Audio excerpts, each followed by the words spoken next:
Although we strongly encourage the sharing of this broadcast with informative, no portion of this broadcast may be modified, duplicated, saved, and uploaded to any other platform or stored on personal electronic devices without the express permission of the owner and creator of this content. Failure to adhere to this notice will be punished to the full extent of the law.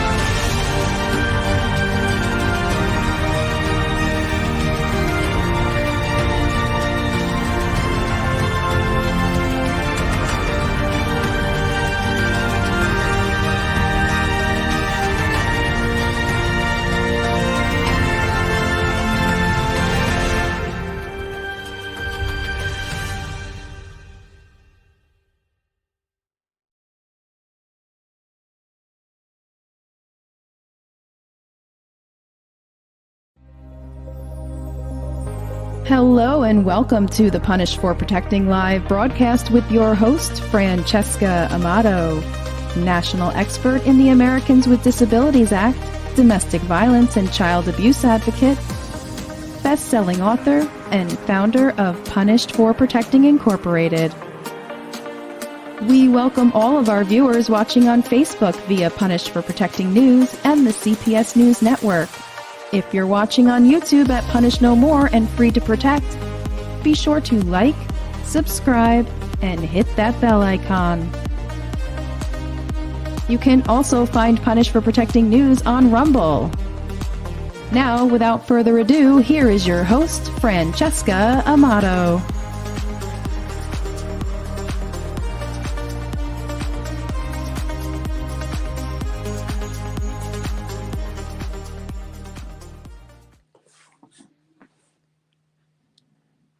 Well, good evening, everyone, and thank you for being here this evening. I am very excited this evening, because I have a really awesome guest that I had the honor of being on her program, and I'm just super excited about having her come out tonight and tell her story.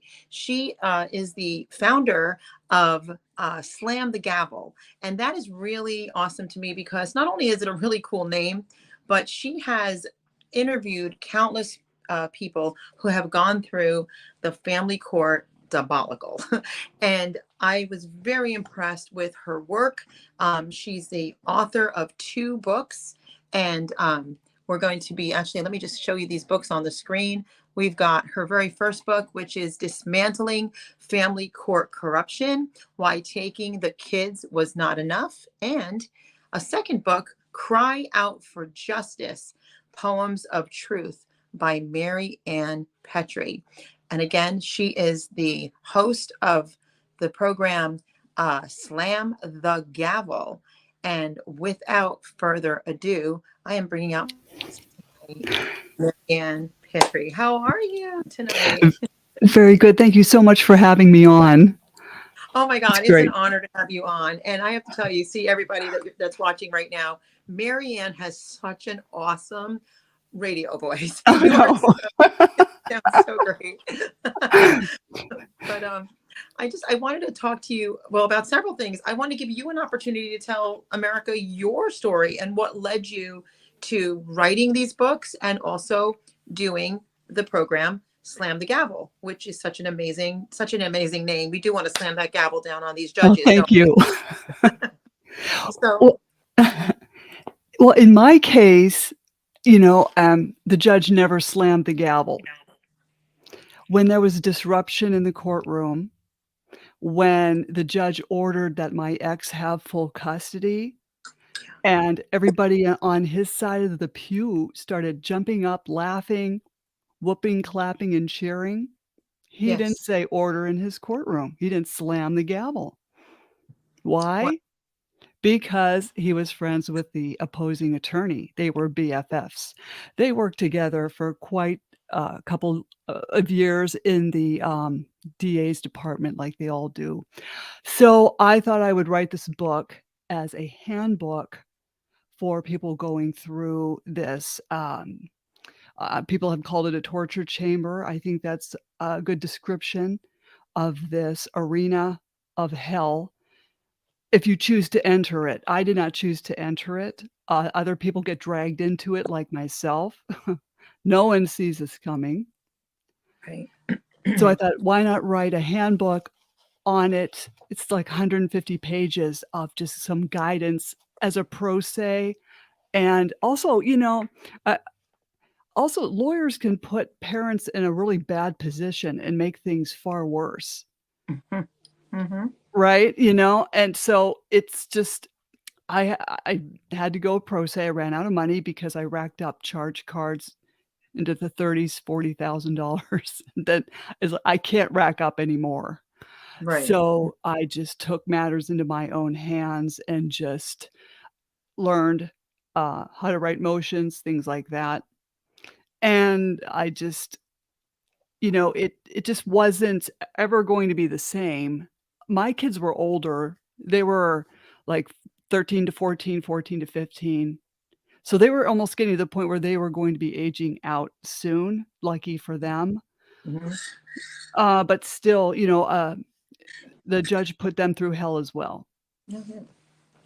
Oh yeah, and the kids go through hell. There's no question by these judges. The kids literally go through hell. I Mhm. was talking earlier this evening with a client, and basically we were talking about the fact that these particular children went through tremendous abuse, and why is a judge ordering them into the hands of their abuser? Like, make it make sense. Make it make sense. Right, because I had been a nurse for going on 23 years, and suddenly you go into a courtroom and the opposing attorney is calling out parental alienation and she is mentally unstable. Like, wait a minute, how do you go from, giving propofol to a patient, and you've got a doctor at your side and you're working in such a professional environment to going crazy? Come on. This has gotta stop. I don't know why this keeps going on when an opposing attorney can just call out a false accusation and they just keep the false narrative rolling. And I think people should be really aware that when they set foot in there, the government owns you. The government is gonna own you and start running your life and telling you when you can see your kids. Mm-hmm. Yeah. But oh, sorry, go ahead. No, it's the truth. It's like you literally are putting yourself without any informed consent or without any knowledge of what you're really getting yourself into. Mhm. You're putting yourself into a death trap, literally. Right. I did have somebody, I thought it was Natalia, actually said that your face is covered. Is there a possible way? I had to hide mine. Oh, I wanna hide mine too. Oh no, don't hide Sorry. it. Don't hide it. I meant I need to hide the piece. There you go. I want to see you, Maryann. They want to see you. Um, yeah, but, yeah, I mean, going pro se, sometimes I also wonder, is that the answer? Is there a way that I had found out that once I had accomplished a superior court win on child support, Yeah. that, that's when I knew I had to go hire an attorney because prior to that win, I had had a heart attack from all of this Oh, mess that should yeah. never have happened to begin No, with. no, exactly. Gosh. So, yeah, and once I hired her and she was excellent. I mean, I have no complaints. In fact, I had money left over from my retainer fee that she mailed me back. Oh, that's great. So, yeah. Awesome. Yay. See, Yeah. Dan, people, I like to always encourage the audience because, this is a negative topic. Obviously, this Yeah. is a negative and grueling topic. And it feels like you're up against this insurmountable thing, and really we've been having tremendous success. We have built up the hope of people, and Mhm. it's been a game changer, literally. And then the different things that we apply, and then the fact that, like, you did this, you went in pro se. Yes, eventually you did need an attorney in the upper lawsuit, so to speak, but you took your knowledge and you wrote 2 books. I mean, you took it and you turned things around into, again, a positive thing. And you're doing Slam the Gavel. It's similar to what I went through in a sense. I mean, I wrote a book, I'm writing 2 more. I've Yeah. been doing protecting news and so much more. Like, it's like I was joking tonight, we wear every hat we can find. Every Right. hat you can find, just put it on and do something about this, because this is complete garbage. I mean, It is. It and is. we're right. we're right. That's just the thing. We're right. We are right. Like if you feel like something is morally affecting your, like negatively impacting you, Mhm. chances are you're right. You don't have to know law just yet. You'll learn it. Oh, But yeah. but you're right. You're right. You are being affected and your rights are being violated. And Mhm. it's harmful. It's just nothing but harmful. Yes. And that's what you discovered in the process. Right, because I start out with the book as that we had gotten a divorce, but we did it amicably. I went to my attorney, he went to his attorney. I let him drop the settlement because I didn't care. I just wanted out of there. And, his attorney asked him to, have us figure out what he would want to pay me in child support. Hmm. And his attorney had warned him that if we go into a courtroom, he would have to pay $2,800 a month plus a mortgage and spousal support. And I said to him, and that would leave him, I think, $400 left over to live on. And Right. I looked at him, I said, "That's really stupid. I'm not I mean, I'm working as a nurse making $22 an hour at that time." Hmm. Hmm. I said, "All I need is a little help. So when I buy this farmhouse, I want you to put a kitchen in and an upstairs bathroom. That's really all I need." And he could do it. So we were doing this amicably, Right. and, we agreed on a figure of child support, which was $600 a month, and bear in mind, he is vice president of a company of a European company. I could have asked for much more, but I really didn't know what they were paying him. Hmm. So, I just figured, I wanted to be master and commander of my own ship, but I don't want that much help from him. What had happened then, that was in 2005, I moved into my farmhouse, and then in 2006, he was down in the dumps, I he wanted to start dating again, and I said, "Well, I'll try to find you some nurses to date," but there was no one like, "I'm trying to help you out, you right?" And so I called up one of my Not friends. me. Not me. You can I know. date, not me. No good deed goes unpunished, people. So what happened was I called up a friend and I said, "How is, Judith, how is Judith doing?" That's Judith in this book, right? So Got it. she said, "Oh, yeah, she's finishing up with her divorce." I said, "Well, why don't we just, you know, exchange the phone numbers and they can make the calls and see if they wanna date?" And so apparently they talked on the phone for 4 hours, and then she moved in 2 weeks. And I was like, you don't wanna move fast. I'm telling you, you don't wanna move fast. This is not good for the kids either to see. No, not at all. Right. I had no control over that. And what and bear with me, I say this on every interview, I don't remember, or maybe I knew, I can't remember that she worked in the courthouse in the probation department. Mm. And I didn't know what that would mean in time. But, we'll say a couple years went by. Okay, so they had gotten married in '07, and then, there was it was like they were laying nurses off. You'd be all dressed ready to go into your shift, and then they'd be calling you off. "We're calling you off for 4 hours." It could be the day. And, so it got to the point where I had to ask him for some more child support, but that had been 5 years gone by at that amount that we agreed on. Mhm. So, I went to a lawyer to ask his opinion. He said he could drop a letter asking for an increase. Mhm. And so, he increased it by $125. I thought that was very generous, Mm. but I'm trying to add my So dark humor so into this. so it's funny though. It's funny though because like basically what you're saying is you started out amicably. You relieved him of major debt that he would have owed. You were kind Mhm. and you were trying to be, uh, you were trying to work with him. Kind of kept the friendship going, so to speak, in a sense. Mhm. And all of a sudden, just Yeah, once he married her, his attitude was changing. Um, if I if I had a I mean, I would not call him very much with discipline issues because I can discipline my kids. I used to work on a psych unit. Okay, if you don't know how to discipline by then, there's something wrong with you.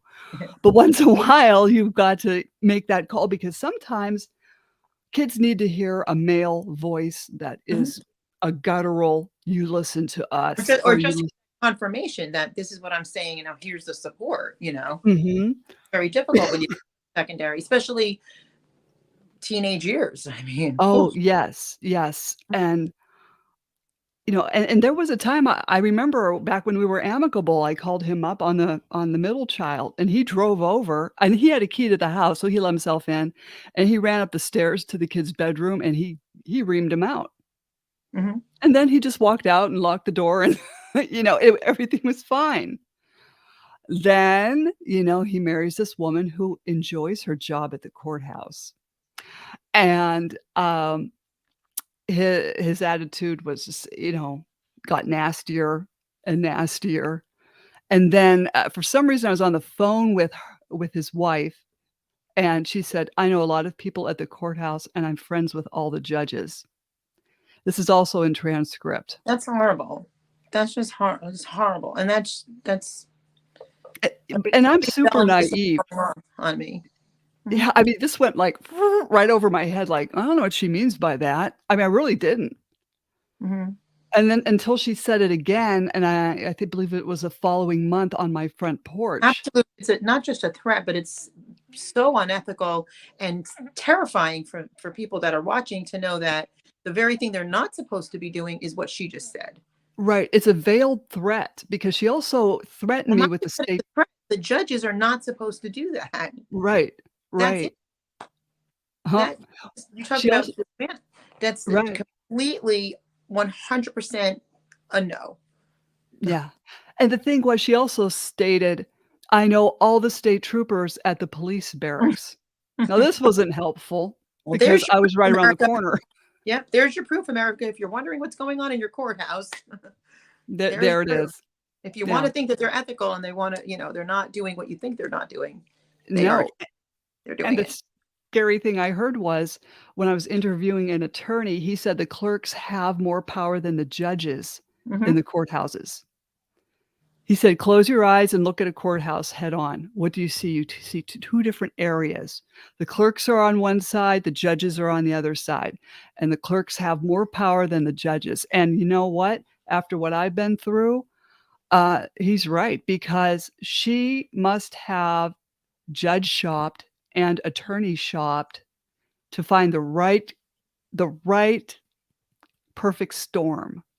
So she found the right attorney that used to work with the judge in the DA's department. They got along beautifully in the courtroom. They did. I And even when I had 2 attorneys. I see it every day, Marianne. I see it every Yeah, day. You can tell it in my book. I mm, put wink, wink, nod, nod. They yeah, know what they're doing. They know. They know. They work as a team. It's mhm, it's a teamwork, and it's if they don't want this party to win, they want that party to win. It's very obvious. We're not fools. We see it playing out. We know what's happening, and I see it all the time. Whether mhm. it's your case or somebody else's case, you see what they're doing, and it is a wink, wink, nod, nod, and it is a this is who we're going to give the children to. So this is how we're going to move this court case. They know how to do it. Well, they weren't thinking far ahead. I think their plan backfired on them really bad Good. because, even though I paid a price, um, because as things went on, the oldest one started giving me a hard time about everything because, my current husband and I had bought a house, and I had told her, "No boys up in your bedroom, ever, not gonna happen. You can go up there and show him, but you're coming back down here because 'cause I'm standing here waiting." And so things just got worse and worse, and as it turned out, it's funny how they do things because they'll set things up on anniversary dates. Like, when my oldest left the house, and it was the following day, which was our wedding anniversary was when CPS called me up and wanted to come over. And I didn't know that was when I dropped her off at school, at the high school, I didn't know that was gonna be the last time I would ever see her again. In fact, when she got out of the car, she just looked at me and I said, "Well, have a good day," and she just looked at me with some puzzled look on her face and then closed the door. I thought that there's something not right. And then 12 noon, I'm getting a phone call, and we always thought it was like a joke because it's like I told my husband he was laid off at the time, which was good. I said, "Hey, let's clean the house. We gotta clean the house. Let's vacuum and clean the house." Because we thought, "Oh, they're just gonna walk around, look in the fridge and go." No, no, not at all. So you knew nothing about CPS back then when this took place, because they're not even allowed on a blade of my grass. I mean, Right. and I Well, see, I had you, no you idea. Even okay, I worked in the yeah, ER. yeah, that's So, right, right. and So you were on what that side of it, not thinking that they were the good guys, so to speak. You're believing that right, because I prior. did have to report a case that was legitimate. I did report a case, and they blew it off. So, I didn't know what to think of that. Right. So you started getting a taste of how insane they are. Yes, and this woman comes to the door, and my parents were there, but they took my youngest and they left so she could talk to me, but she did not interview anyone on my side of the family. And it was all about them running the whole show. She got all her information. In fact, when she sat down on my couch and my husband was sitting in a chair staring at her while she started winding up, she was winding herself up, started to raise her voice and scream at me. She knew all my ex-husband's financial information. I wanna know how she knew all that. She was saying, So in "You're your case, ups." it's because this woman works at the courthouse. Clearly this is clearly Yeah, just set up. yeah. And she's going on about, a pension fund, and I wasn't happy with my child support money. It's like, "Well, I never said anything about the child sup where's this coming from? Okay, if you're here, you should be talking to me about my child. Why aren't we talking about the kids?" No, she was focused on the money. Mm. I don't know. And then she So stayed now, for an go ahead. she stayed for an hour and a half screaming at me. And then my parents returned, and it was time to eat, then she left. I'm like going, you So know? was there screaming at you? There was nobody else with you at that point in time? Well, my husband was sitting in the chair, and, he was just staring at her because we were both in disbelief that a human being would behave like this. Right. I mean, we I beg to differ about the word human being, but Oh, anyway. thank you. Yes, because, I've worked on a psych unit, and I have never been berated like that. Well, I mean, they have there's clear, these are I mean, I'm not diagnosing anybody. I have an expert background, and it doesn't take much to Mm, see, to assess the fact that the majority of them are narcissists. mhm, mhm, And and they should. that's the nicest thing I can say about them. Yeah, and they should be getting psych evals along with the judges and the attorneys, along with drug tests, mandatory at all times. Well, I agree. anyway, I feel CPS should be abolished, Me, but me too. I like you so much. See, this is why I yeah, like you so much. I was so get excited rid of about them. I told Hannah. Well, what had happened was she returned 2 days later. So, here she came on our wedding anniversary, and then she comes 2 days later to scream at me again for another close let to me, 2 let hours. Marianne, if she ever came to my house, first of all, she wouldn't make it inside, but she'd never show up at another person's house again. Oh, yeah, that happened too. I made a Never. phone call. She'd be done. Done. She never. Done, yes. Yes, I definitely made a phone call in this interim to report her, Yeah. and Good. Mhm. it was just, I couldn't believe it because my husband had to leave the house to pick up his niece at school. I'm going, "Please don't leave," because you know what? When she left, she started going, digging her nails into motherhood. She just wouldn't stop, and she actually made me cry. Oh my goodness. I mean, What year was this? What year? It was 2014. Okay. Yeah. And we had a lot on our plate because at this time my husband's mother was dying of cancer. So we had that going on, and they're close family, and and this was the nicest mother-in-law I ever had. But anyway, I just couldn't believe this was happening, and so obviously the oldest was not returning. So okay, she was 16 and a half, going to be 17 in a matter of a couple months. So if she wanted to go live with her dad, that's, she could have told me, "Hey, I want to go live with my dad," but did you have to call the dogs on me? That's what I want to know. What did I do? So do you think it was your daughter though? I don't believe so. I mean, this is just I don't believe it was your daughter that did this. Well, okay, I'll say it. I'll come out and say it. We were having an argument in October prior to her leaving in November, and she wanted to go on the pill. And I said, "Well, you'd have to see a gynecologist." And right away she started screaming at me. And I said, "Well," I'm calm, like if we're having an argument, really this is how I talk to you. Yeah. Because I've worked on a psych unit, okay? Right. But I said, you have to be monitored by a gynecologist if you're gonna go on the pill, because I've had endometriosis, and chances are you might have it. That's why you have to be watched." Mm-hmm. And she stated, when she was screaming, "I'm going to call a judge." So she's already had a previous conversation with these people. There's no Yeah. question. How old was she at the time? 16 and going on 17, just like the song. She was getting over. We're going to an intermission.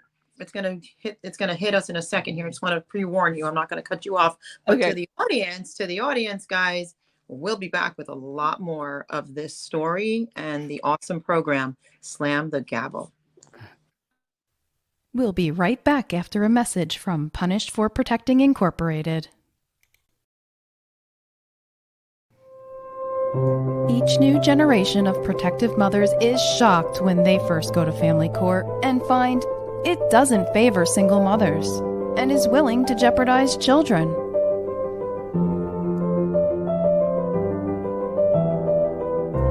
Francesca's harrowing experience with the broken family court system, from which she finally received justice after 8 months of struggle, is proof that there is light at the end of the tunnel. Francesca has one of these unspeakably cruel cases and has responded by shining a large spotlight on widespread failures so other mothers won't be shocked. Punished for Protecting the Injustice System of Family Court by Francesca Amato Banfield, advocate, mother, whistleblower, founder, and TV talk show host of Punished for Protecting. If you are struggling with injustices wrought by our courts, this book will help guide you through the process. Available on Amazon.com. Search Punished for Protecting and get your copy today. Help abolish family court by purchasing Punished for Protecting merchandise. Here are our top sellers. See the link in the YouTube video description to find out how to get your Punished for Protecting t-shirt.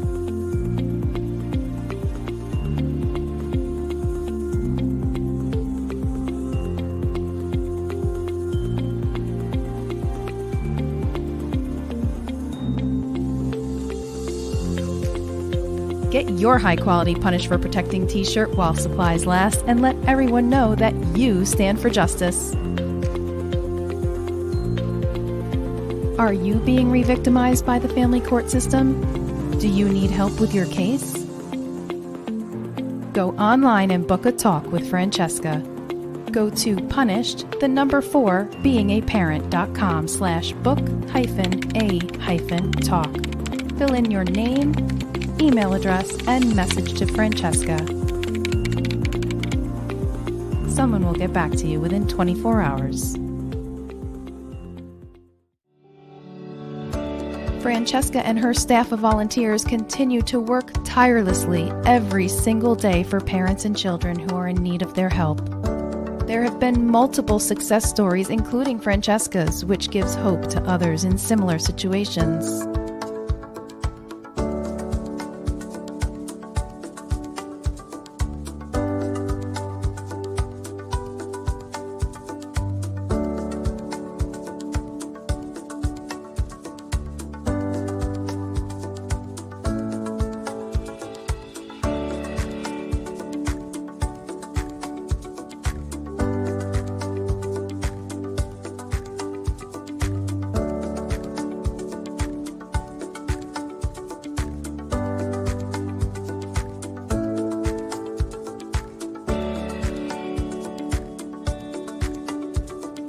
Punished for Protecting Incorporated has incurred out-of-pocket expenses with zero funding to help families get their children back or to save their children from being taken.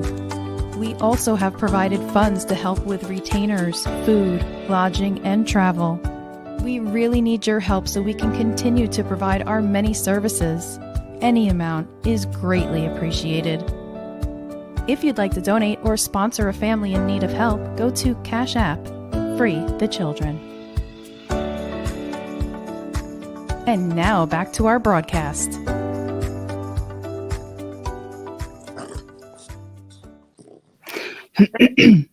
Yes, Maryann Petri, and we're going to continue with what you were talking about. And by the way, what you're talking about right now is in the first book, correct? Yes. Yes. There's a lot in the first book that also encompasses flying monkeys, personality disorders, and parental alienation. Mm-hmm. And the parental alienation is very insidious. As with my oldest one, I really didn't know they started working on her when she was as young as 10. Right. So they worked on her for a good 6.5 years. And why I said, that's the exact reason why I said what I said about, I mean, I think it's just because I can do this in my sleep, that when I'm hearing the stories, I know right away, this wasn't her. This was programming. Like, you know what I'm saying? I can, even though she's 16 going on 17, and you're going to hit the rebellious years too, obviously in teenagehood. But when you've got all this going behind you and you're being programmed this way, that's where, you know, a kid doesn't say, I'm going to go to the court, because they're being programmed that way. yeah. And that is, it's like, gee, with this puzzle piece and that puzzle piece, okay. And then what I had found out was when she would go to high school, she was telling the teachers her mom needs help, mom is mentally ill. And the one time we did run into them, it was some school function, we were all in the parking lot. She screamed at me, why won't you just make it stop, or something like that. It was the line from the film The Lovely Bones, where Rachel Weisz is yelling at Mark Wahlberg to, why can't you just leave it alone? That was the line. And that was a movie we always watched, not always, but we would watch here and there together. And it's like they used every line out of that film. Your mother needs help. And this was getting old. This was really getting old. It infuriates me. It infuriates me. Mm-hmm. Mm-hmm. And then I think on your show that always right. Things. You're coaching, you're crazy, and you're a liar. One of those or all three of those. Right. Right. Oh, yeah, I was all three of those. So my other children were telling me that they have to work for everything while they buy her everything. So, you know, I got sold down the river and I treated her well. I mean, I didn't spoil. I don't believe in spoiling my kid. My kids always, you know, if they did something nice, I would, you know, reward them around the house if they're working around the house, whatever. But I mean, that was just like not called for. That was just really bad. And as things had turned out, I find myself in a courtroom with a president judge with an emergency petition because he wants to take the kids away. And the caseworker was there, and she was grinning from ear to ear because she's so happy to get attention and what breadcrumbs the judge might throw her. Right. And the judge is saying, "Well, why now? How come you didn't remove them back in November? Here we are, it's end of February. Why are we doing this now?" And I'm thinking, "Okay, buddy, go with that. Go with that." And, he has a train of thought. They all know what to do next. He just said, that he would send it to another family court judge because he had to recuse himself because he knew me as I used to have a working relationship with his wife back in 1990 before I went to nursing school. Oh, wow. Okay. And I'm thinking, that was so long ago. Right. He could have made the call. He could have said, "Hey, CPS, you didn't take the kids away when you should have." And obviously she's working, and she's working at a hospital in a very intense field. So you know what? The burden's back on you. You should have done that. Case dismissed. That's what I would have done. 100%. I don't care if you knew me back in 1990. We did not grill together. We did not go out to coffee together. Right. Seriously. Right. So a month later, it was March 2nd, we were in front of a very corrupt judge, and he has destroyed many lives, not just ours. Do you have his name? And he took them away, that day. And he ordered supervised visits, and you know how judges say, "Well, you two work between yourselves." Yeah, right. Never happens. And what were the ages at that point? They were 13 and 14, because these boys are 14 months apart, but they were expecting me to pick them up at school. So I wonder what they were thinking when Judith came to pick them up. Right. You haven't spoken to them at all since? Well, thankfully, the youngest one has always remained faithful. Okay. Because when the judge ordered no contact, it's like, you know what? It's summertime. He's got basketball practice.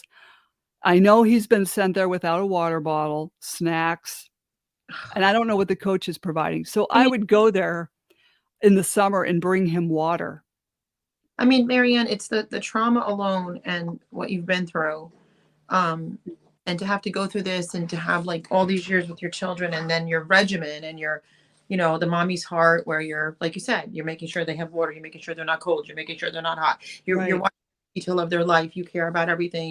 You're growing them for the future so they can become, good men and husbands and fathers, daughters, and wives and what have you.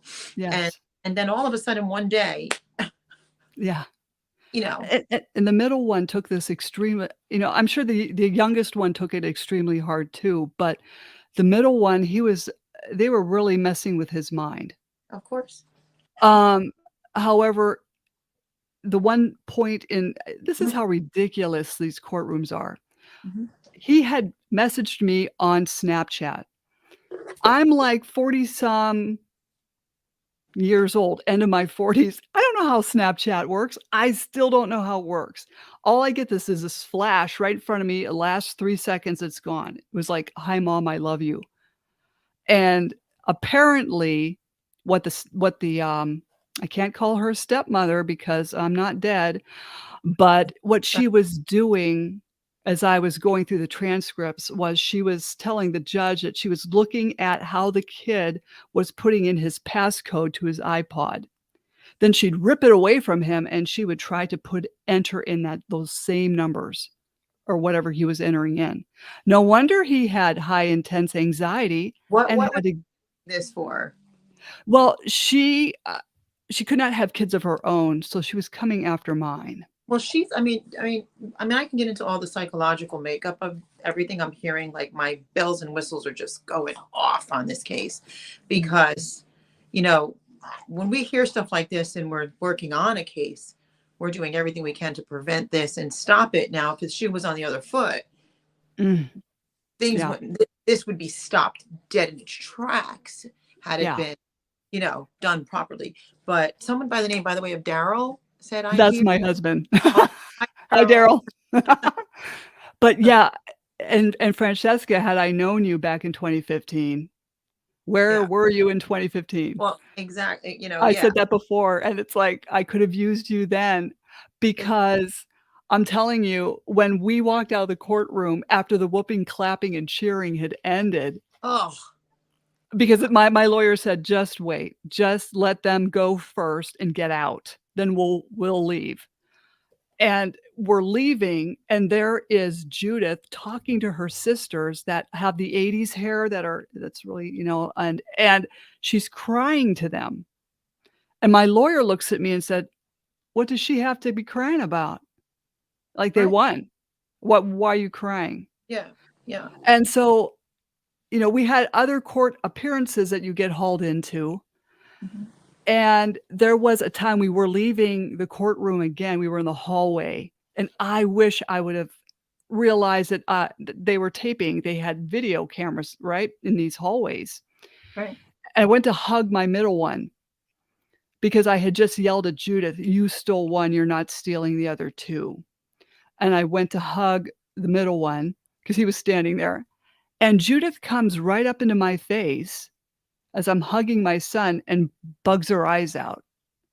And I just went back. I just, and I hugged him on the other side. And she does the same thing. And I said, "What are you doing?" And then all of a sudden she starts yelling at my husband. I don't even know what she said because it was just inaudible. I don't know what she said. And my husband saying, "Just leave. Let's just get out of here." What we should have done was gone up to the sheriff's office on the 4th floor and say, "Pull that tape right now. Her boss needs to see this tape." 100%. I mean, obviously there's something radically wrong there. Yeah. Narcissism on steroids, but worse than that. I mean, Worse, yeah. I'm serious. And I would always dress nicely. I would have a suit or, whatever. So, something like, this. yeah. His wife would dress frumpy. I think they were doing this as an act because I've seen her dress before and she had Why, dressed nicely. why should they dress to impress when they know what they're doing and they're a Mm, part of I mean, this is a clear cut, obvious yeah. corruption. Yeah, this whole thing was mapped out and planned. It's absolutely disgusting. Just disgusting. Oh, yeah. It just, what had happened was, and what I didn't realize, now that okay, when CPS came through, they gave me an emotional abuse indication. So they were a medical clinician and they had the authority to diagnose you. They must have been. I mean, Yeah, she I'm even called me mentally unstable in my own home. saying that I'm being very facetious right now. The Mm, person that diagnosed you in writing and on government stamped letterhead, that's what they do their narratives on, correct? mhm, mhm. She person that put this diagnosis on you, they had to be a medical clinician with that authority, right? Oh, definitely. She definitely knew what she was doing. Sure. And she did a full assessment of you and she did a DSM-5 on you and she had some therapy with you. She must have because she could go to prison for doing that. So Oh, she yeah. had to have those credentials and license. She must have. Oh, yeah. She was a nightmare. So much so that my brother-in-law, Yeah. he said, "Hey, we have a new governor in office. Why don't you write to his office and tell him about her?" I thought, "Yeah, sure, why not?" I don't know what he'll do, but, we'll just see. And so I wrote them a long letter and, I wrote, "P.S. I drive a Jeep." That's what got their attention because the governor always drove a Jeep. And, someone from his office called, and I explained the whole story with this nutty caseworker. And, I gave her the name of Lilith Bean in the book. For the record, I gave all my characters demonic baby names. Again, the dark humor, I'm sorry, but when No, you that's what gets us through sometimes is the humor. I do yeah. want to put your book up again. We got Dismantling Family Court Corruption, Why Taking the Kids Was Not Enough by Maryann Petri, my guest.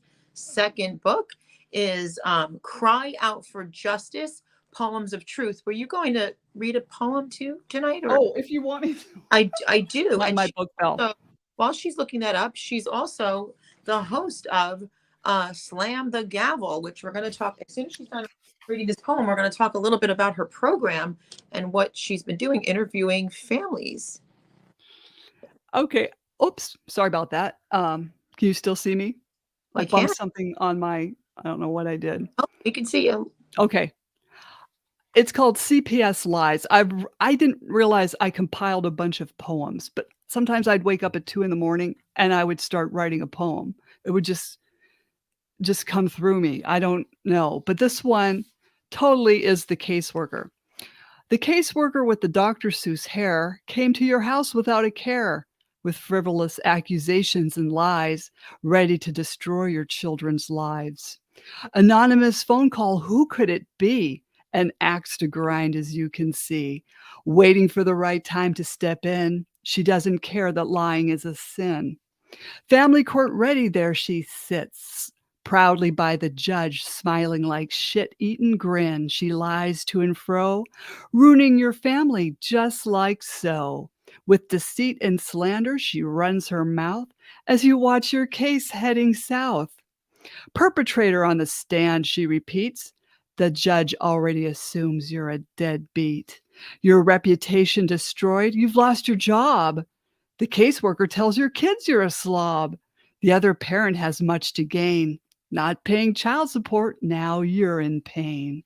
The lies continue, she cannot stop. Perpetual lying is her backdrop.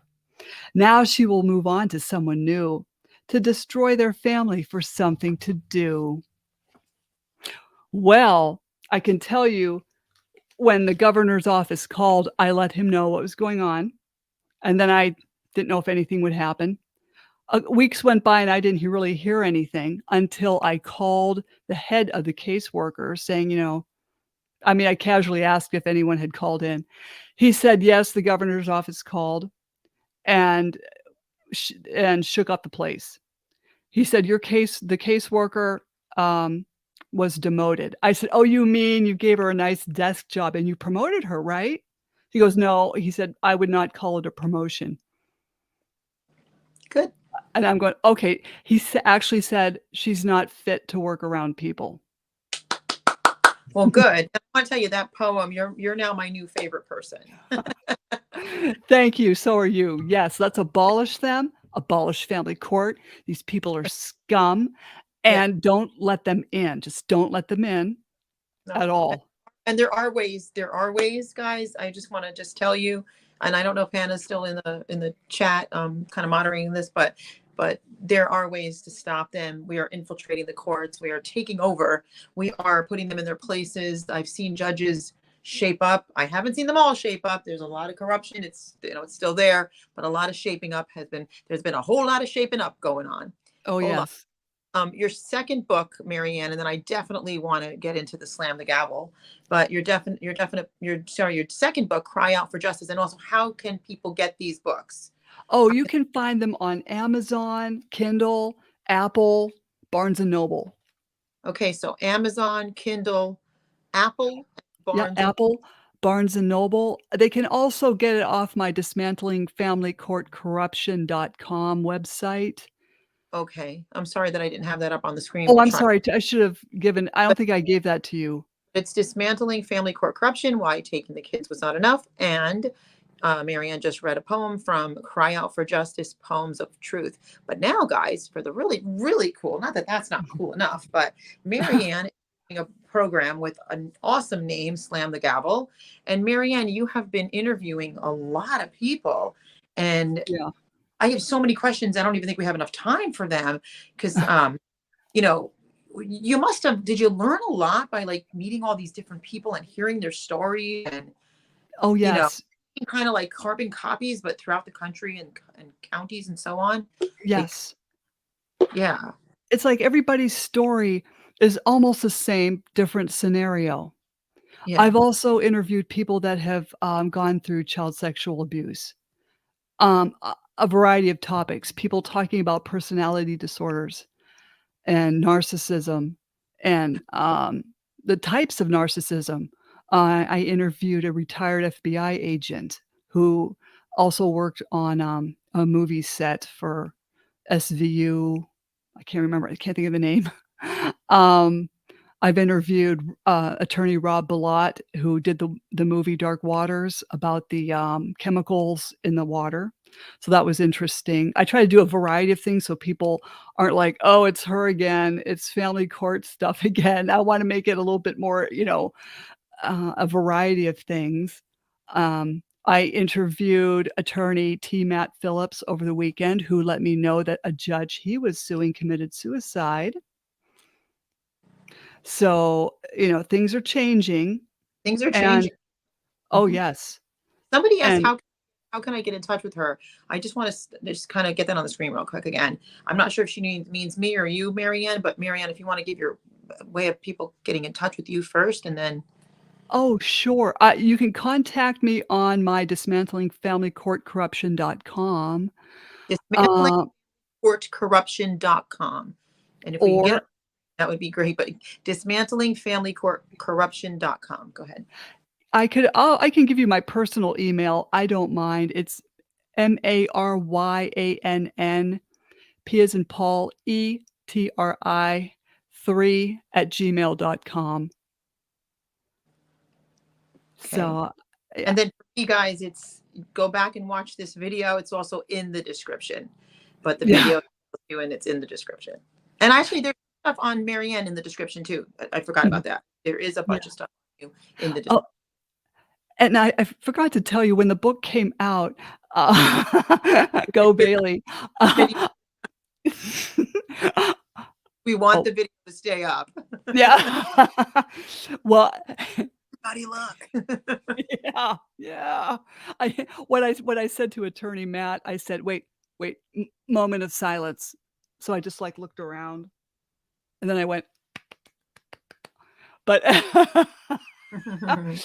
um, well, when this book came out, a producer from Canada approached me wanting to, make a film based off the book. It's not gonna be me. It's not gonna be about me. It's gonna be about what's going on. Yes. 'Cause he didn't want a crying victim story, Mhm. me, but he wanted it to be like an Aaron Brockovich style But film this where is really not these are not crying, like these are, I mean, that's why I really wanted to bring you on tonight, because these are like rags to riches. I mean, because I don't know how else to yeah, put it. These are went through horrible hell, but then now saving the lives of other people, bringing the attention to it, exposing the judges, all the positive things that come out of this. It's not positive what happens to children. Okay, that's what no, keeps yeah, the fire going, because we want to prevent that. We want to stop that torture, because that's what it is. Okay, articles of human rights violations, torture mhm, is. But what have we done with it? What have you done with it? Look what Maryann has done with it. And mhm, that's why yeah. and, I just, it's been really great interviewing. I got to interview Dr. Jennifer Jill Harmon, and you can find that on YouTube as well, Yeah. and, Dr. Burnett, and he did the 5-factor model. Uh, just a lot of information Yeah. that just, has been helpful to a lot of people, and I guess Yeah. that's my purpose, and if I can't be a nurse anymore because they made me lose my license, I Oh, might as well help people with this thing, that's right. That's right. Yeah. you Being a know? voice, giving a voice. And I notice a trend, and, I don't wanna bash men because there's dads I'm helping that are fabulous dads that would 100%. never do this, but there's a trend I notice that there are wealthy men that are, divorcing their wives, taking custody, making somehow them lose their jobs, and then Mhm. going after them for child support, and then trying to force them into prison. There's multiple trends that are happening, and again, I agree with what Maryan's saying, that there's a whole fatherhood initiative out there, the fatherhood.gov evils, and of course we support men. We love men. We are not Mhm, man haters in any way, shape, or form, but mhm, abusive men haters, that's a different topic. And mhm, this thing is going on, and it's that is the wealthy, but there's also they could be impoverished as long as they are going to take children from mothers. Mhm. They're going to use poor men, rich men. But yes, you are right. I mean, right now there's Elizabeth Weinstein, and what she's, Yes, I interviewed her too.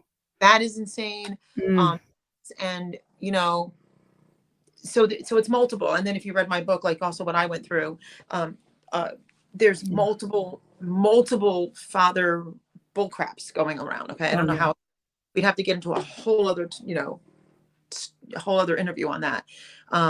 But it is bringing in trillions, multi-trillions of dollars. People used to think multi-million dollar, billion, think higher. It's a Yeah. multi-trillion dollar industry, child trafficking industry, human trafficking industry. This is the gateway door. That's what Right, this gateway door.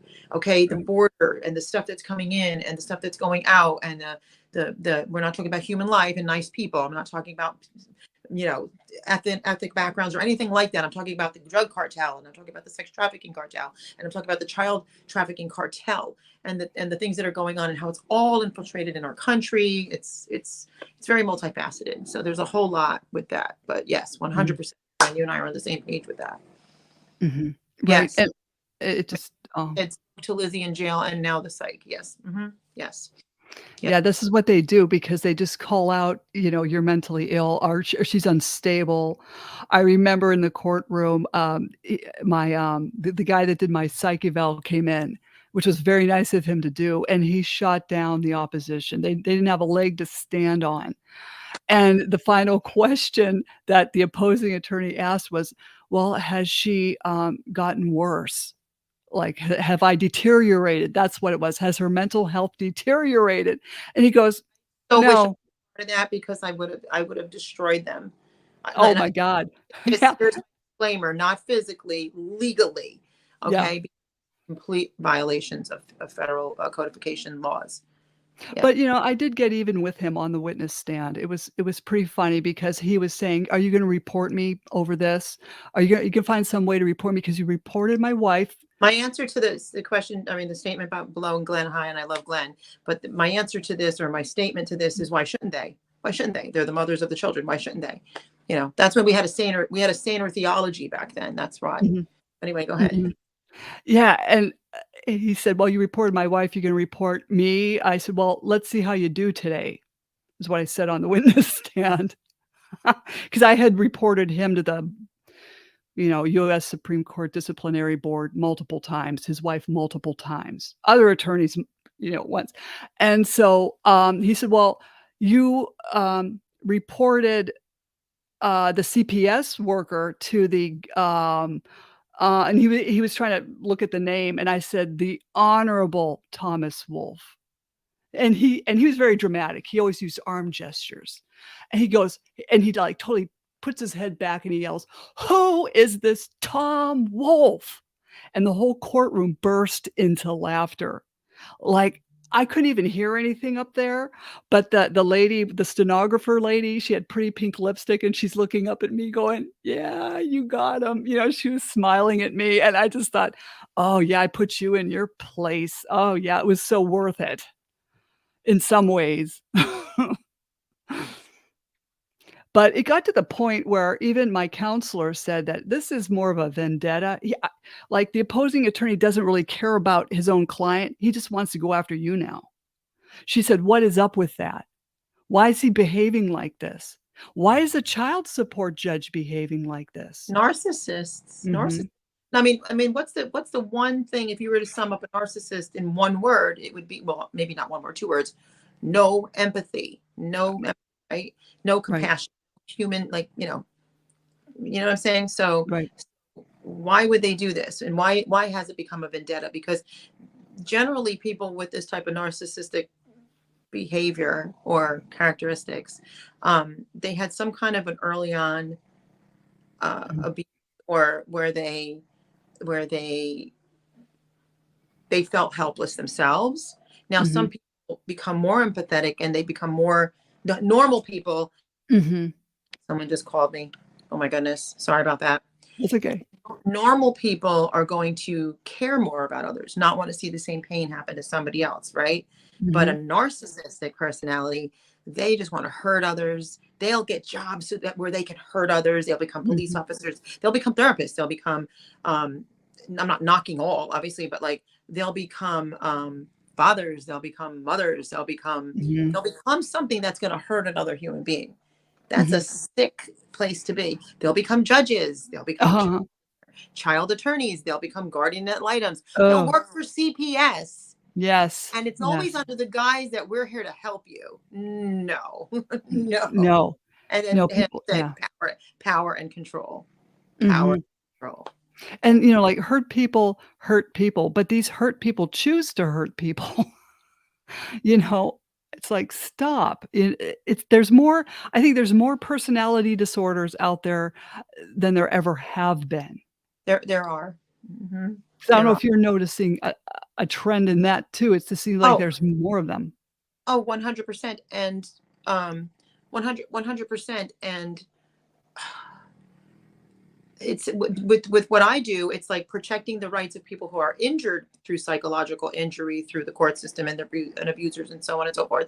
But then also, navigating through the fact that, Mm. like we're saying, these people have narcissism. That's not a qualified federally protected class member under the ADA.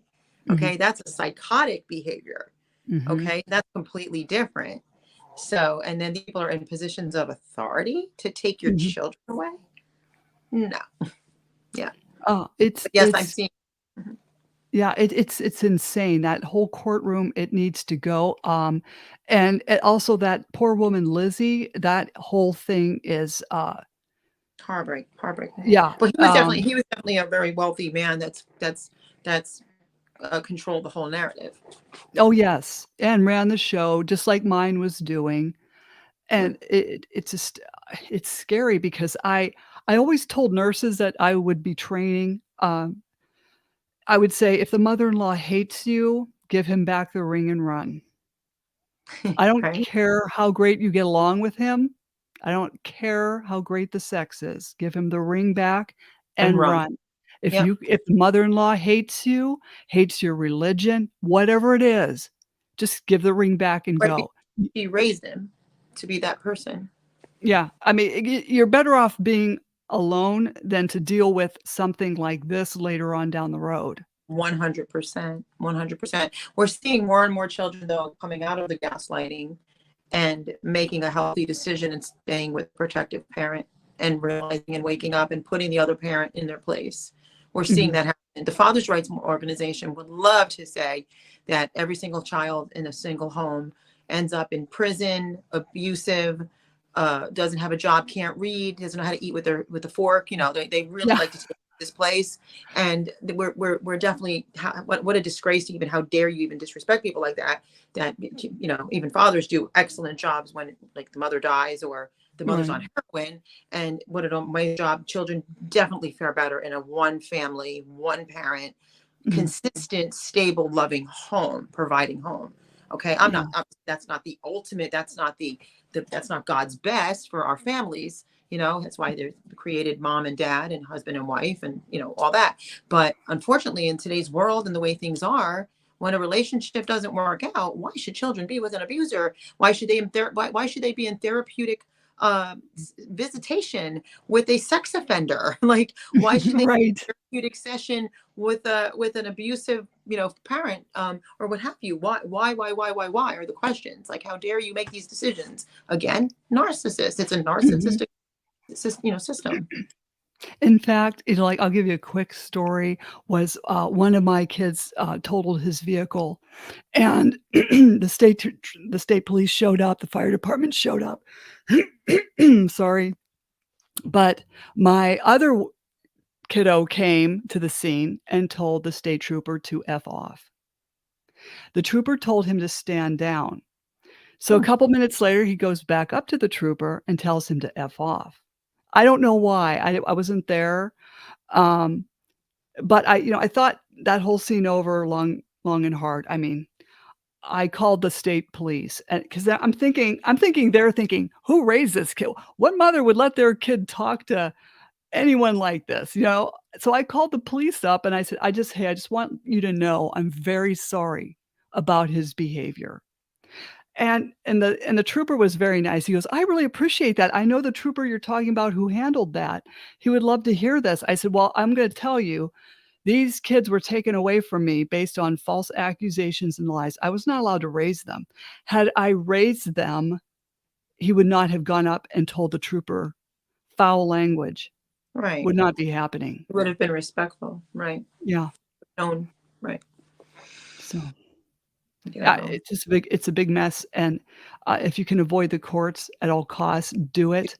Do whatever you can to avoid them. That's Yeah. why when we do what we do, we try to get it done in 3 months, in and out, done. This way you're not Yes. here for 18 years, 21, Oh, 24. We get in, get out. That's what we want. Now, don't get me wrong. I have cases that have been 2 years long because it's just so right. convoluted and crazy. And, they already know that most people already know what they've already gotten. They've been Yes. trapped to.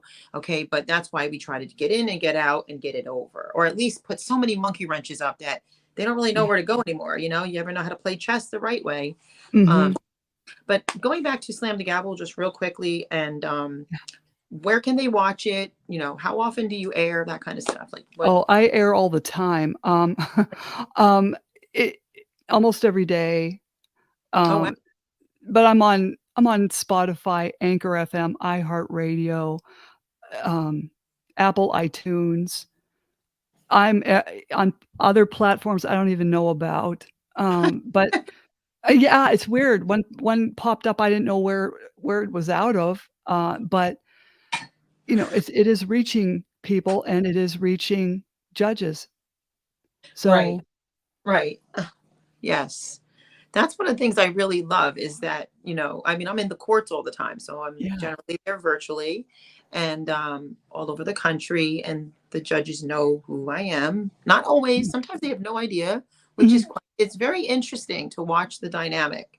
Do you know what I'm saying? It's just an interesting thing. Every day is never a dull moment. But that's like we were talking about, like I've seen a change in them, and to the point where like a few years ago I was really exposing judges, and I had Mhm. this like literal hatred of them because I was watching the abuses, the Mhm. decisions that they were making, which made no sense ever. I'd be sitting in a court, the worst thing could possibly happen to a child, and they're putting the child with the abuser, and I'm like, what is wrong with these people?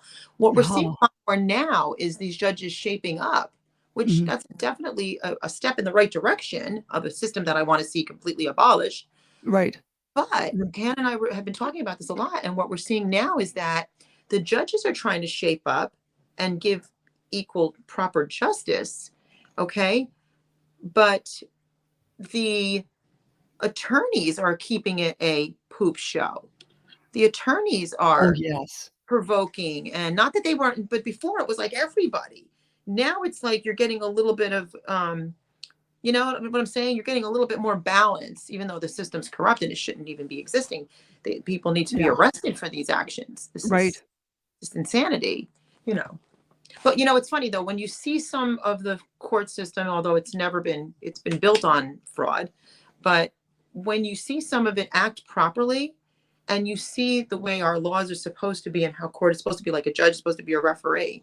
It's not Mhm. supposed to have a bias towards anybody. Okay. It's such a relief. It's such a difference when you see, and I can say that my clients sometimes are in such edge because they've been through such hell that they don't even see when good stuff happens in the court because they're so traumatized.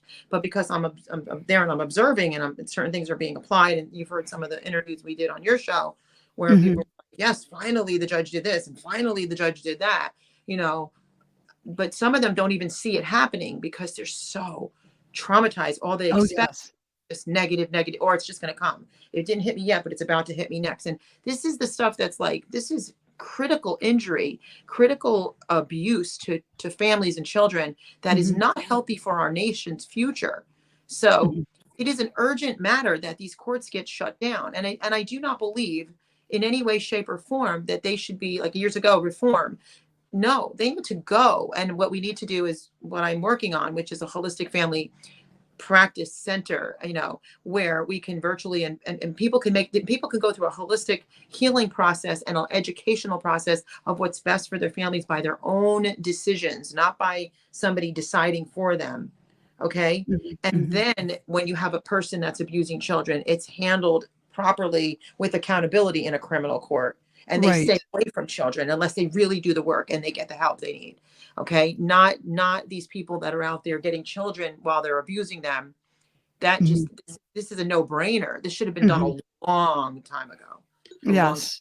Yes, and And Janet, you're right. She said aged out kids are speaking out too. We are mhm. seeing so many kids, especially on TikTok.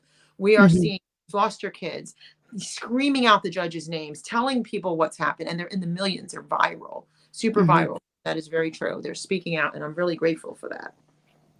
Yeah. And that's what it has to take is people constantly speaking out, telling their stories, and, that way it creates awareness and, it even people that are in their cases, they're still going to court and they will tell their story, and it helps their case.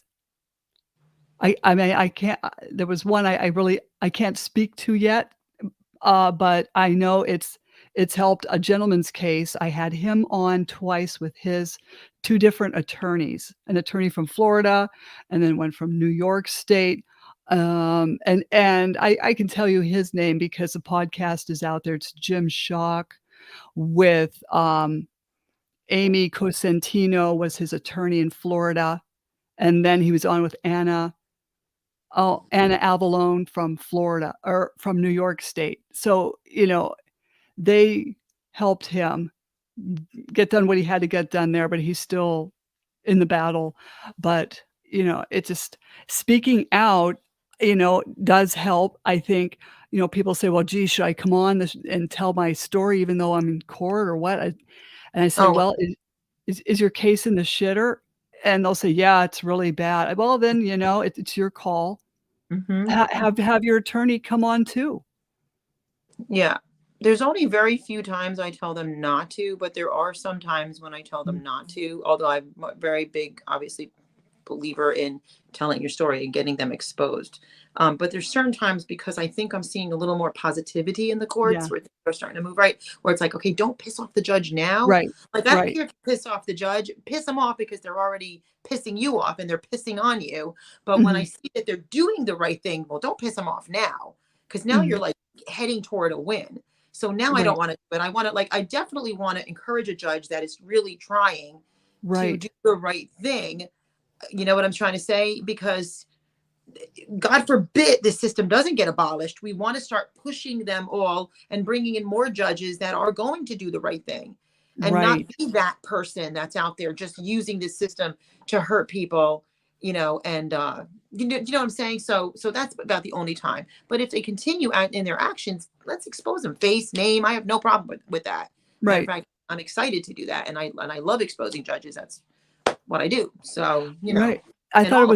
it was super exciting in Yonkers, New York, where, they were holding rallies outside the courthouse on Judge Maryann Scatterico Neighbor. Yeah. Yeah. And, I think they have done already 2 rallies. They're gonna do another one. I don't know if it's next week. I'm not sure of the date, but people are really speaking out more now than ever, and we have to Yeah. encourage these people to Stuff. do so. You know what I really love about it is you've got your viral movements, but they last a month or two and then they're Mhm. done. This has taken on a life of its own, and Yeah. its longevity. Mhm. People are still standing. Okay. One of the things we do as an advocacy group is we're building people back up and getting them to a hopeful place. There's a lot to it. There's so much to it, but it's all the expert stuff and that stuff. That's one thing. But it's building people up and taking them to the place where they can get up out of bed in the morning, can say, no, I'm not tolerating this, can say, Mhm. this is what I want. I'm not just going to be pushed into something. Can know Mhm. that they've got people behind them supporting them now. Okay. Like Lizzie, I Mhm. think it was today. I can't even keep my day straight, but we had an army behind her today and they wouldn't let us in. They wouldn't let us in. And we were all putting in there justice for Lizzie. So she would see that. Okay. So Yes. even though if she knows, I'm sure people have called her and told her that all these people were there, but we were there. That's nonetheless, whether they let us in or not, they know we were there. They might Mhm. not let us hear what they were doing to her, but they know that we're here and we're not going anywhere. We are Right. here for the long haul. We're not Oh, afraid of yes. what we're going to do. We've already been through it. We don't care. We've already conquered that monster. So, you know what I'm trying to say? Yeah. So, and we finally seen the judges weakened. Like there was a long time where we didn't see these judges budging. Now we've Mhm. seen them weaken. Okay, now we've seen them ask us, am I following the laws? Okay, Mm. when they ask you, are I following the laws, and they finally bow down, now you know you got what you need. You know what I'm saying? Now you know that all this hard work we put in, all the suffering we've suffered, and all the suffering we're watching every day, there's an end Mhm. result to this. There's light at the end of this tunnel. Finally, finally. Mhm. So I'm glad I stuck it out. I mean, I felt burnt out many times. Oh, You know, yes. I took my rest, and then I came back in ready to go again by the grace of God. Mhm. I interviewed Lizzie back, I think it was January or February. I interviewed her of this year. She's just going through a horrible wouldn't wish this narcissist on anyone. Yeah, sicko. But he'll get his. His day comes. Oh, yeah. God gets your I'm day. Everything you reap, everything you sow, you will surely reap. It's biblical, and it right. does happen. It's far worse than karma could ever be. Oh, It's yes. Many times I said to God, I said, "Remove this judge from my life. Please, Mhm, God, get him out of here. mhm. He won't even listen to my kids. The kids Yeah. wanna go back and forth between the houses just like it always had been. Why disrupt their lives?" He Mhm. twisted my son's words. It's in transcript. And so I did that for, like, less than a year, and then he died. See? Oh yeah, no, I know. And I promised the judge that I had, McGinty, I said he's never going to be able to eat in a restaurant or go out in public again, and I made that happen.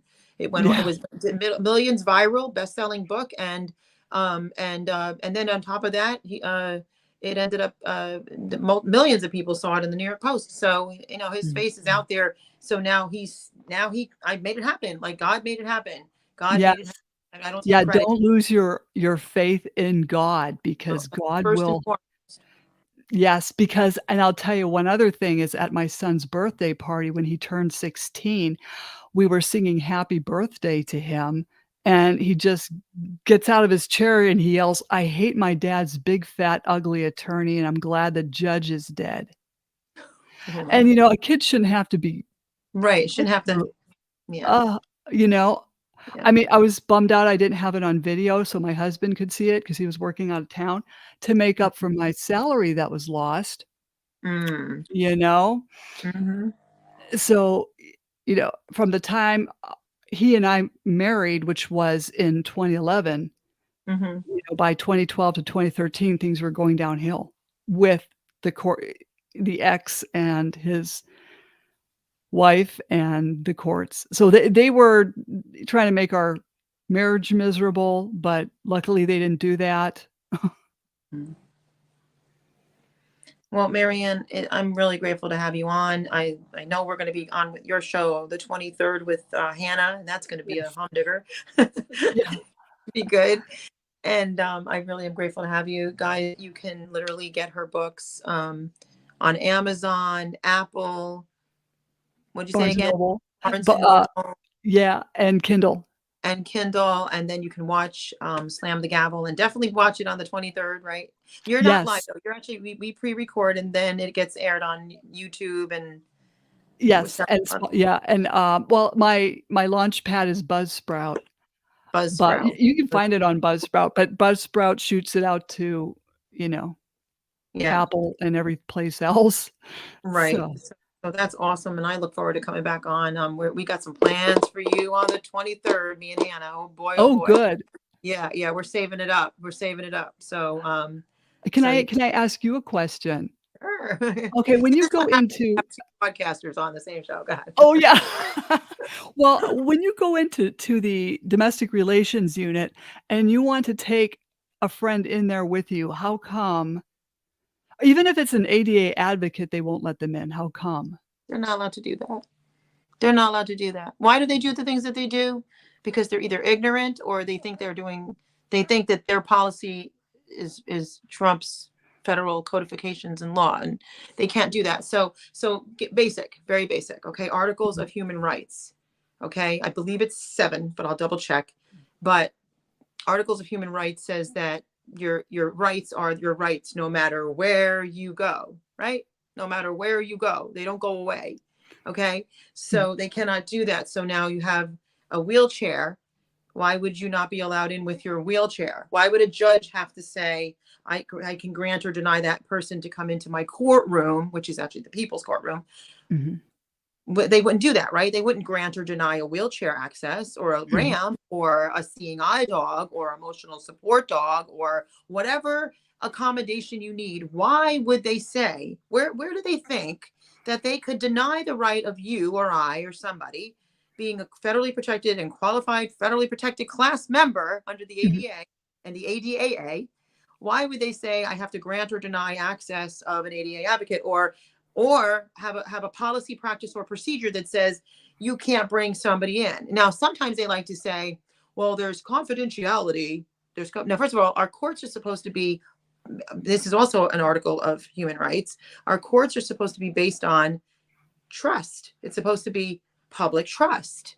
Mhm. Okay. Now, obviously, if you have a confidentiality issue, like something happened to a child that was molestation, Mhm. sure, you don't want that out for the public. You want to have certain ethical standards, correct? Mhm. I understand that. But an ADA advocate that's an expert, okay, like myself, or an ADA advocate that is, I have ethics certifications all over the place. I'm not going to cross that line by going around going, this child, this exactly thing happened to. You know what I'm saying? Of course not. Mhm.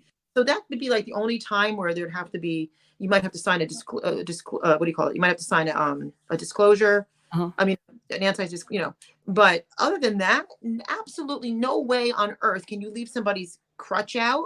Can you leave somebody's wheelchair out? Can you leave somebody's ADA advocate out? I mean, where they even wrap, their head around thinking that they can tell people like this, things like this makes no sense. Makes no sense. Of course not. When I went into domestic relations, I was in there by myself as a pro se. Even though I asked my lawyer to go with me, she said, "You can handle this.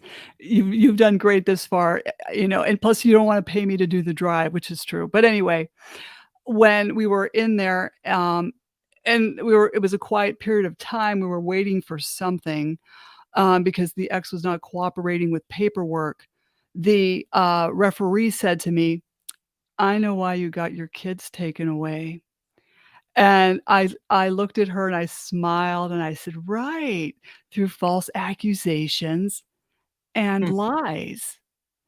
And I said to her, "You do know he's versing me?"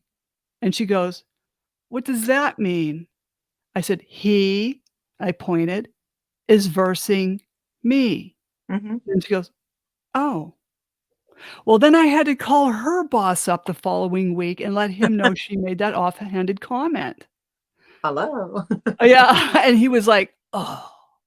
Yeah. Here we go again. Yeah. Yeah. Yeah, because it's like, that was further proof she's Right. friends with Judith, who enjoys her job at the courthouse. Mm. And I picked her name Judith, because, the first thing that came to my mind was Judas. Judas. That's the first thing I thought when you said exactly what I thought. Yes, Isn't that funny? and so I thought, "Well, let's Judith, develop it." Judith Iscariot. Judith, Yes, right, not because sh Judith.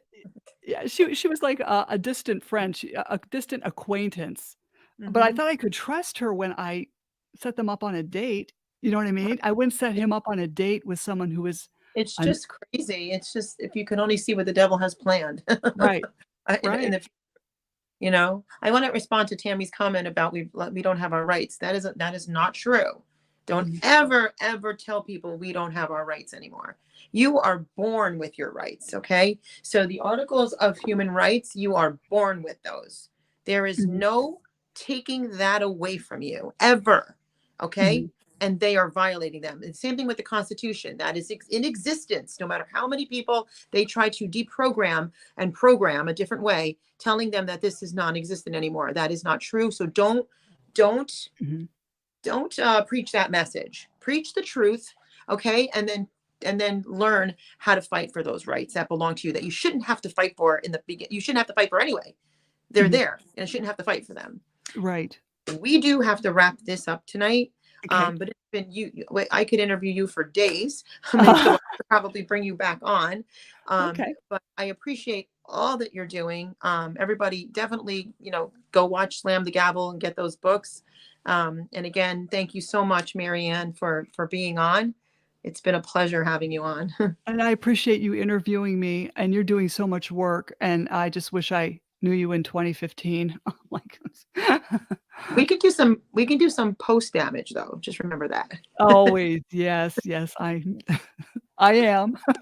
That's right. That's right. But thank you again, Maryann, and thank you viewers for watching. And this show will air also tomorrow. It will be uploaded to the Rumble station and to CPS News Network. Right now it's airing on Punish for Protecting News Facebook, my Facebook page, which is Francesca Amato on Facebook, and the YouTube channel, which I changed the name to Punish No More and Free to Protect. Thank you guys for watching and have a great night. Thank you.